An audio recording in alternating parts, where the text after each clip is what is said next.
రేయ్, ఎక్కడున్నారు? వెంటనే మా ఇంటికి రండి. ఇక్కడ లెక్కలు తేల్చాల్సిన ప్రాణాలు 2 ఉన్నాయి. కనిష్కని మోసం చేస్తే ఏం జరుగుతుందో వాళ్ళకి ఇప్పుడే తెలియాలి. త్వరగా రండి.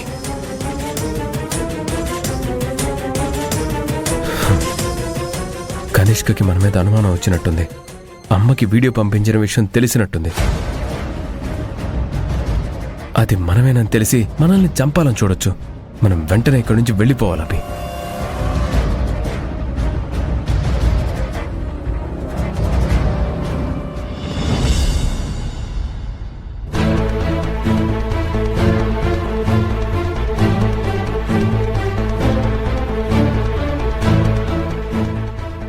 వదినా, మనము కనిష్క వాళ్ళింటికి వెళ్ళినప్పుడు ఆ ఇంటికి కొత్తగా వచ్చిన పని వాళ్ళ మీద మనకి డౌట్ వచ్చింది కదా? డౌటేముంది? వాళ్ళ మీద నీకేం అనుమానం రాలేదా? నాకేం లేదు. అయినా ఇప్పుడు వాళ్ళ గురించి ఎందుకు? ఎందుకంటే వాళ్ళే అభి రాహుల్ కాబట్టి.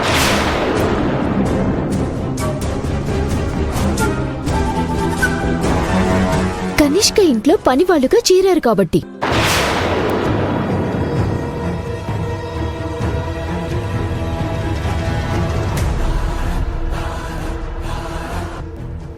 వాళ్ళే కనిష్క మాట్లాడింది వీడియో తీసి అత్తయ్యకి పంపించారు.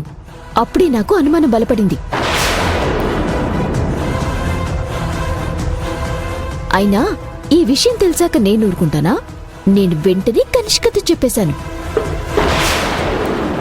పనివాళ్లుగా వచ్చి నీ గుట్టులాగి ఆస్తి కొట్టేయటానికి అభి రాహుల్ వచ్చారని చెప్పాను. ఇప్పుడుంటుంది చూడు. ఐరేంద్రి,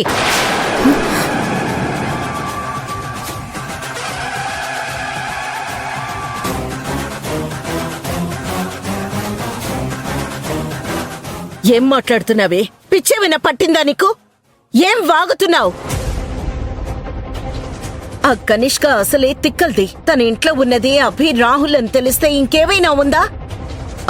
అదే పెద్దమ్మా నేను చెప్పేది. కనిష్క గురించి తెలిసి కూడా నీ కొడుకు కోడలు ఇంతకు తెగిస్తారా? అది తెలిసి కూడా నువ్వు ఊరుకున్నావా?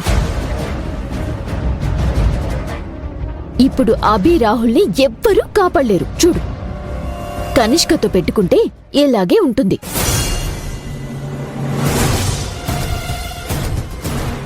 అభి లాయర్ తెలివితేటలు ఇక్కడ పనిచేయవు.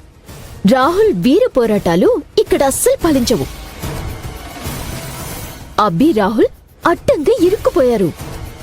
ఆకలితో ఉన్న పులిబోన్లో చిక్కుకున్న జింకలైపోతారు.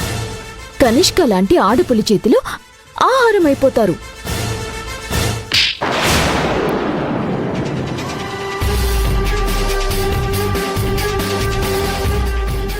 వాళ్ళ గురించి ఆ కనిష్కకి చెప్పిందే నువ్వు కదే. నువ్వు మారకపోగా ఇంకా ఈ ఇంటి మీద పగతో ఉన్న కనిష్కకి సాయం చేస్తావా? ఇప్పుడు అభి రాహుల్ని అక్కడే ఇరికించాలని చూస్తావా? ఇప్పుడు అభి రాహుల్ పరిస్థితి ఎలా ఉందో ఏంటో. ఇప్పుడు వాళ్ళకి ఈ విషయం చెప్పకపోతే దొరికిపోతారు. నేనే వెళ్ళాలి. నేనే వెంటనే వెళ్ళాలి. లేదు అంటే కనిష్క నా కొడుకు కోడల్ని చంపినా చంపేస్తుంది.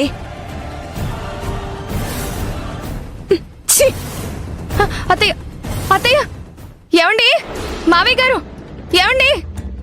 శ్రీకర్, త్వరగా రండి. ఏమైందమ్మా? అభి రాహుల్ కనిష్క దగ్గర ఇరుక్కుపోయారు మావయ్య గారు. అది తెలిసి అత్తయ్య గారు కనిష్క దగ్గరికి పరిగెత్తారు. ఏం మాట్లాడుతున్నావమ్మా?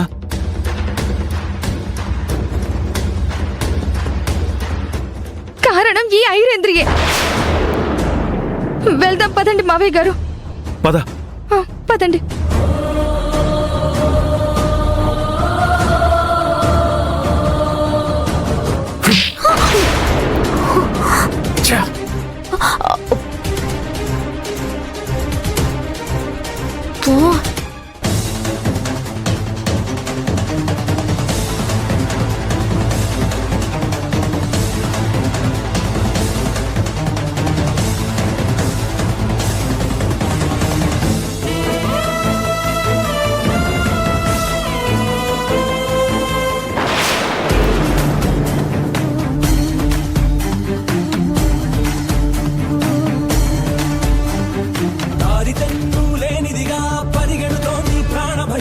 జాలిలేని విలయముగా జరుగుతోంది ఘోరం ఏమిటి